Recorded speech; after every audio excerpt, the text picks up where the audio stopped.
All right. Richard from Connecticut. Richard from Connecticut. I don't know if I've been to Connecticut in a long time. Connecticut. All right, Richard. Richard from Connecticut. All right, what's he got? Asks how to land a higher paying role.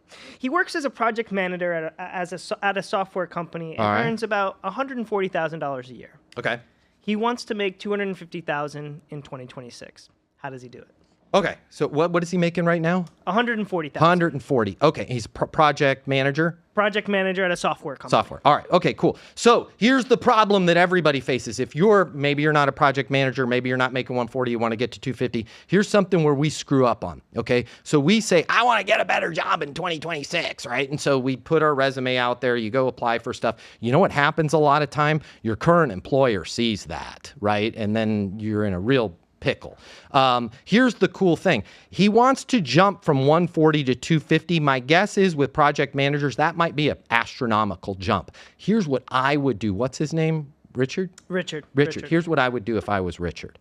Okay. I would I'd start figuring out the organizations that I want to work for. Okay. And I would raise my hand. Hey, just wanted to introduce myself.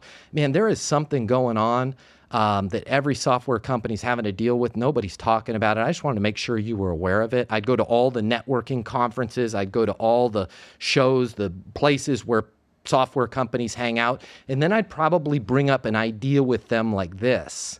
Man, it's so tough right now in software because it's so difficult to find people that can execute. I mean, especially I see this on the project management side. One bad project manager, an entire thing gets derailed. I mean, a huge fan of what you guys are doing. How are you dealing with that in terms of trying to find the right people to drive your organization forward, right? Ask that question. They'll tell you, oh my God, it's tough. Hiring people's almost impossible. Just out of curiosity, where are you guys at right now in terms of revenue for the organization? Where do you want to be? Man, we really want to, we're just hit $100 million. We want to be $1 billion company. Man, I'm a huge fan of what you guys are doing. Hey, anything you need in terms of, talking to somebody about project management, a huge fan of what you guys do. Would love to potentially join your team down the road, even if you just want to bounce an idea off of a project manager that lives and breathes project management, just lays in bed at night thinking, how can I get this project done ahead of schedule and under budget? Like,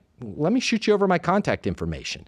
Then the next thing you know, they're probably going to reach out to Richard. Was it Richard? I think it was Richard. Richard, they're going to reach out to you. And they're, hey, we got a question. We got a new piece of app. We got a new development. We're kind of looking for a project manager. Now you're in a position because why? You created that role, Richard. It didn't already exist. You're not interviewing for a job. You just created a job. And you'll find that when you want to do a big jump like he's doing, 140 to 250, the best way to do that is to make a connection with somebody, let them know the problem, make it glaringly obvious that you are the solution to the problem, and then it's pretty easy for you to write your own team. We'd love to bring you on our team. I don't know. I mean, I'd really have to be in the $250,000 a year to really make the switch. Well, let's make it happen. Awesome. Now you're hired. Don't go and just apply for jobs because you're gainfully employed, you're happy with your job. That's probably not going to go well for you.